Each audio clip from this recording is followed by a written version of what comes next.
Welcome to BD TV. నిన్నటి రోజున ముద్రగడ పద్మనాభం తన యొక్క పేరును మార్చుకుంటూ కూడా ఎన్నికల సమయంలో ఏదైతే శపథం చేసి ఓడిపోయారో ఆ శపథాన్ని నిరూపించుకుంటూ ముద్రగడ పద్మనాభం తన యొక్క పేరునైతే మార్చుకోవడం జరిగింది. ఇప్పటి వరకు కూడా ఉన్నటువంటి ముద్రగడ పద్మనాభానికి రెడ్డిని తగిలించి గెజిట్ నోటిఫికేషన్ కూడా విడుదల చేసుకోవడం జరిగింది. ఇక నిన్న జరిగినటువంటి ఈ సంఘటన వెనుక పెద్ద ఎత్తున కూడా ఒక చర్చ అయితే జరిగింది. గతంలో ఎన్నికల సమయంలో పిఠాపురం నియోజకవర్గంలో పవన్ కళ్యాణ్ని ఓడించకపోతే కనుక ఖచ్చితంగా నా యొక్క పేరును మార్చుకుంటున్నట్టు ముద్రగడ పద్మనాభం అప్పట్లో పవన్ కళ్యాణ్కి వ్యతిరేకంగా ఒక సవాల్ అయితే చేయడం జరిగింది. ఆ సవాల్ అప్పట్లో కూడా పెద్ద ఎత్తున చర్చనీయాంశంగా మారింది. ఇంకా ఎన్నికల ఫలితాలు వచ్చిన తర్వాత ముద్రగడ పద్మనాభం ఎప్పుడు పేరు మార్చుకుంటున్నారంటూ జనసేన పార్టీ కార్యకర్తలు పెద్ద ఎత్తున సోషల్ మీడియాలో ట్రోలింగ్ అయితే చేయడం జరిగింది. వారందరికీ ట్రోలింగ్ కూడా సమాధానం చెప్తూ త్వరలోనే పేరు మార్చుకోబోతున్నట్టు గతంలో ఆయన చెప్పడం జరిగింది. అందుకు తగ్గట్టుగానే తన యొక్క సవాల్ను చేసి ఆయన ఓడిపోయారు కాబట్టి ముద్రగడ పద్మనాభరెడ్డిగా తన యొక్క పేరునైతే మార్చుకుంటూ నిన్నటి రోజున గెజిట్ని అయితే విడుదల చేయడం జరిగింది. ఎప్పుడైతే ఈ గెజిట్ విడుదలైందో ఏపీ రాజకీయాల్లో కూడా ఎన్నికల సమయంలో చాలామంది అంటే మరీ ముఖ్యంగా వైసీపీ పార్టీ నాయకులు చేసినటువంటి సవాల్ గురించి పెద్ద ఎత్తున కూడా చర్చ జరుగుతుంది ఉంది. ముద్రగడ పద్మనాభం తన సవాల్ను నిరూపించుకుంటూ కూడా పేరు మార్చుకుంటూ ఎప్పుడైతే వార్తల్లో నిలిచారో ఇక అప్పటి నుంచి కూడా వైసీపీ పార్టీ నాయకుల మీద పెద్ద ఎత్తున గెలిచినటువంటి పార్టీల అభిమానులు అయితే ట్రోలింగ్ చేస్తున్నారు. ముద్రగడ పద్మనాభం సవాల్ చేసి ఓడిపోయారు, ఆయన తన యొక్క సవాల్ను నిరూపించుకుంటూ పేరు మార్చుకున్నారు. మళ్ళీ మిగిలినటువంటి వ్యక్తుల సంగతి ఏంటి అంటూ కూడా కొంతమంది ప్రముఖమైనటువంటి రాజకీయ పార్టీ నాయకుల పేర్లు అయితే వినిపిస్తూ ఉన్నాయి. అందులో ముఖ్యంగా ఒకటి వైసీపీ పార్టీ నుంచి గుడివాడ నుంచి పోటీ చేసి ఓడిపోయినటువంటి కొడాలి నాని. ఈయన గురించి కూడా నిన్నటి నుంచి పెద్ద ఎత్తున సోషల్ మీడియాలో ట్రోలింగ్ అయితే నడుస్తూ ఉంది. గతంలో తెలుగుదేశం పార్టీ చంద్రబాబు నాయుడు మళ్ళీ గెలిస్తే కనుక ఆయన చెప్పులు తుడుస్తాను బూట్లు తుడుస్తానంటూ కూడా అప్పట్లో కొడాలి నాని ఒక సవాల్ అయితే చేయడం జరిగింది. ఆ సవాల్ని ఇప్పుడు మళ్ళీ గుర్తుకు తీసుకొస్తూ కూడా పెద్ద ఎత్తున చాలా చోట్ల కూడా పోస్టర్లు అయితే పెడుతున్నారు, సోషల్ మీడియాలో పోస్టులు అయితే పెడుతూ ఉన్నారు.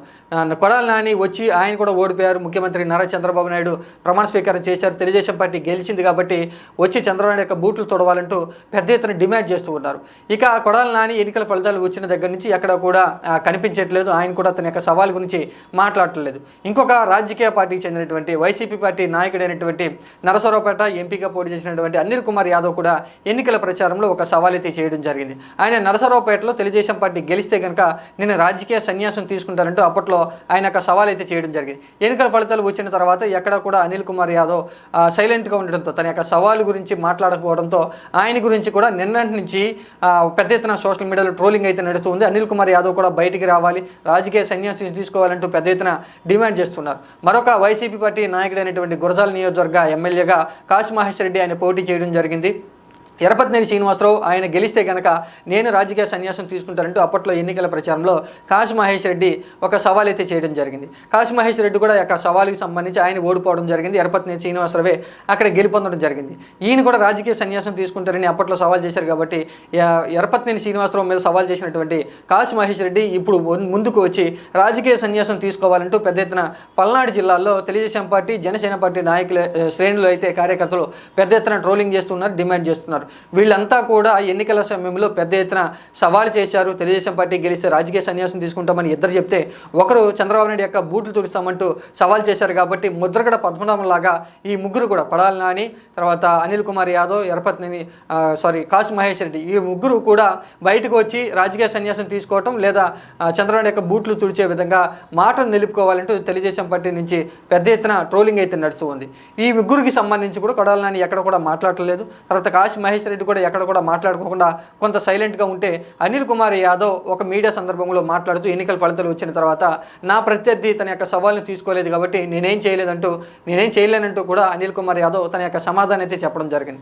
ఇక మిగిలినటువంటి ఇద్దరు వ్యక్తుల సంగతి ఏంటి అంటూ పెద్ద ఎత్తున నిన్నటి నుంచి కూడా ఎప్పుడైతే ముద్రగడ పద్మనాభం పేరు మార్చుకుని ఈ ముగ్గురు నాయకులను కూడా ఇరికించేశారంటూ సోషల్ మీడియాలో పెద్ద ఎత్తున ఒక చర్చ అయితే జరుగుతూ ఉంది.